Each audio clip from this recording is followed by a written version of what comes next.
Susanna, the Philadelphia market is a very interesting market. There's a million things we could cover. Silent suffering. Haven't heard that term, but from you, I'm learning. What does that mean? Well, it's my own personal take. I'm passionate about helping people. I've, for probably a couple years, been trying to reach some of the distressed homeowners. I've tried seminars, I've tried direct mail, I've tried door knocking. It's very, very difficult to reach effectively to people in Philadelphia. When I was in Hawaii doing short sales, people were more online. You know, I was working in the luxury market, and I think the owners responded to webinars, they responded to videos, they responded, and I was able to effectively reach people. Well, hold on. Let's talk about this. Hawaii. When were you in Hawaii? And this was the luxury market. Yeah, I started my real estate career in Hawaii in 2004. And the bust around that time. We had like a tsunami. It was like, you know, financial tsunami. Yeah. You know, it went skyrocketing in values and then completely dropped, you know, like. So you were dealing with a lot of distressed first homes, second homes. What did that look like? Mostly second home. I did some short sales for first, you know, for their primary residence. But there we had people buying $1.5 million homes with negative amortization loans, with adjustable rate mortgages, with no doc loans, and all of a sudden it was like Vegas. You know, people were playing with their real estate. I had clients who had $2 and $3 million homes, and then all of a sudden, you know, the market crashed, values dropped, they can't refinance. You know, they have no equity, and so it was a real situation.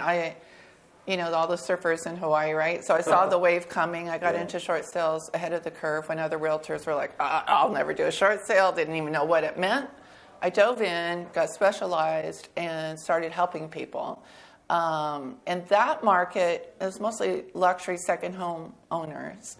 And it's a different challenge because it's very difficult. And at that time, for those of you that remember, there was a lot of Fox News kind of negative demoralization towards homeowners who were in foreclosure. Okay. You know, like, I'm not going to help those people.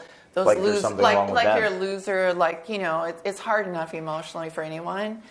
But at that time, I don't know if you recall, but it was really bad before they did the bailout, before some things came. And then it got to a point where half the country's in foreclosure or facing problems. So you saw that as an opportunity? I saw it as an opportunity. Are you seeing it again in Philadelphia? And now what's interesting here in Philadelphia is in the main line especially, I end up talking to people who, where they're upside down. You know, the property's underwater. They may not be in... They're paying their payments. They're paying their payments. But it's worth less than they got it? Correct. There's no way out. And so it's a different kind of silent suffering. You know, we have two different profiles of owners who need help. You know, one is in the gentrifying neighborhoods like Point Breeze and Grace Ferry.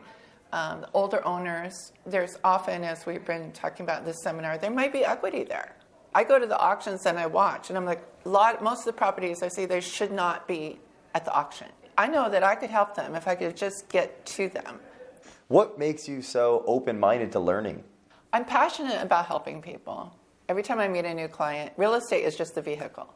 So it's my pleasure to be able to help people. And I see a deep need in Philadelphia and the main line. You know, we identify with grandma who, you know, has the house from 1980. But, for instance, I talked to a doctor in the main line a couple months ago who his listing had, as we say, expired. And I called him. It was in foreclosure. It's $1.4 million. And, you know... Wow. He was letting it go to foreclosure. He says, I'm just going to rent because the value is upside down. And his prior realtor wasn't knowledgeable enough to know that he can have assets, he can have other properties, and he can be current on his payments, and we could still have done a short sale.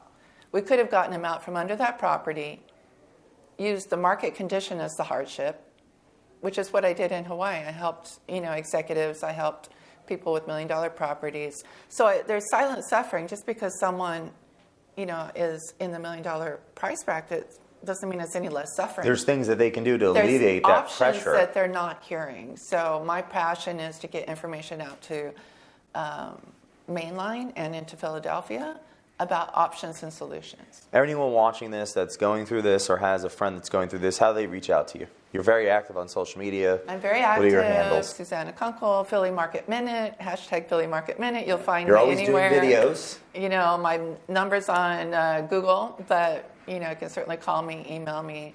All you have to do is look up Philly Market Minute, and I'll come up. But I'm 215-920-2888. I answer until I go to sleep. Thank you. It's awesome.